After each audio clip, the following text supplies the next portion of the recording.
नमस्कार बंधुरा चम्पास किचेने सबाइके स्वागत जानाई। आजकेर रेसिपि होच्छे खारकोल शाकेर डाटा चच्चड़ी। नुन इलिश दिए এই ডাটা চচ্চড়িটা আজকে করব। তো প্রথমে ডাটা থেকে শাকগুলোকে আলাদা করে নিচ্ছি। শাকগুলোর আমি আলাদা করে বাটা করব আর ডাটাগুলো দিয়ে চচ্চড়ি করব।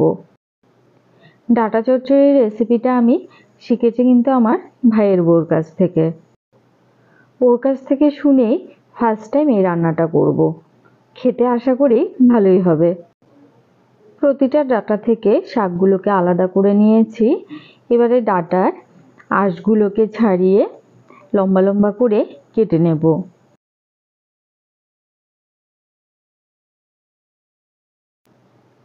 আমাদের চ্যানেল চম্পাস কিচেনের রেসিপিগুলো যদি তোমাদের ভালো লাগে তাহলে অবশ্যই চ্যানেলটাকে সাবস্ক্রাইব করে নেবে এবং পাশে থাকা বেল আইকনটাকে প্রেস করে দেবে।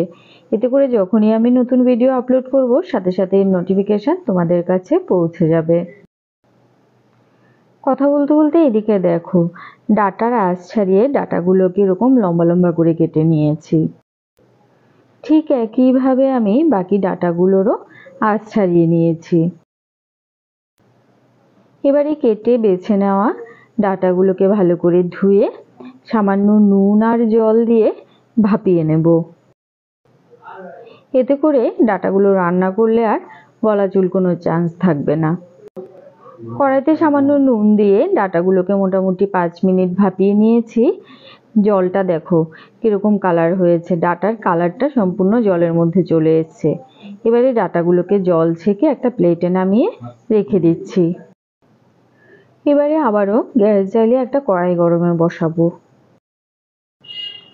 কড়াই খুব ভালো করে গরম হয়ে গেছে। এবারে দিচ্ছি 2 টেবিল স্পুন সর্ষের তেল। সর্ষের তেলটাকেও ধোঁয়া ওঠা অবধি গরম করতে হবে। এখন এতে দিচ্ছি 5-7 কোয়া থেতো করে নেওয়া রসুন, 3টে চেরা কাঁচা লঙ্কা আর একটা মাঝারি সাইজের কুচানো পেঁয়াজ। গ্যাসের আঁচটা মিডিয়ামে রেখে 1 থেকে 2 মিনিট পেঁয়াজগুলোকে নাড়াচাড়া করে হালকা করে ভেজে নিচ্ছি। পেঁয়াজ আর রসুনের কাঁচা গন্ধ চলে গেছে। এবারে এর মধ্যে দিচ্ছি সরু সরু এবং লম্বা লম্বা করে কেটে রাখা একটা আলু। এগুলোকেও ফোড়নের মশলার সাথে বেশ ভালোভাবে মিশিয়ে নিচ্ছি।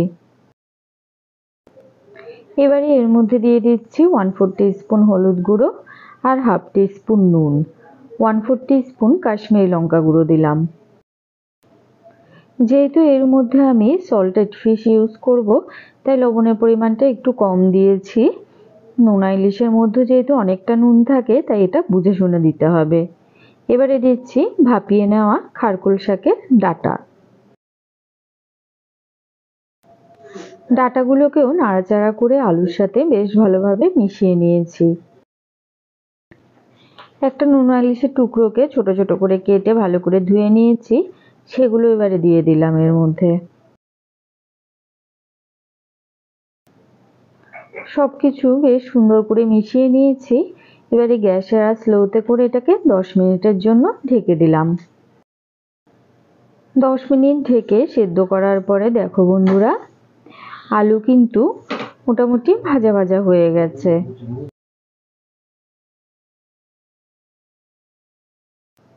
তবে আলু কিন্তু এখনো পুরোপুরি সেদ্ধ হয়নি, আরো কিছুক্ষণ সেদ্ধ করতে হবে। সবকিছুকে একবার ভালো করে নাড়াচাড়া করে দিয়ে গ্যাসের আঁচ স্লোতে রেখে আরো 5 মিনিটের জন্য এটাকে ঢেকে দিচ্ছি। এবারে দেখো সমস্ত কিছু কিন্তু খুব সুন্দর করে ভাজা হয়ে গেছে। আলু আর ডাটাও পুরোপুরি সেদ্ধ হয়ে গেছে। নোনা ইলিশের ফ্লেভারও কিন্তু চচ্চড়িতে ঢুকে গেছে। এই সময় গ্যাসের আঁচটা অফ করে দিলাম। তো বন্ধুরা নোনা ইলিশ দিয়ে খারকোল শাকের ডাটা চচ্চড়ির এই রেসিপিটা তোমাদের কেমন লাগলো অবশ্যই কমেন্ট করে জানাবে। ভালো লাগলে লাইক করবে আর তোমার বন্ধুদের সাথে ভিডিওটাকে শেয়ার করতে কিন্তু একদম ভুলবে না। বর্ষার দিনে গরম ভাতের সাথে এটা খেতে কিন্তু জাস্ট অসাধারণ লাগে।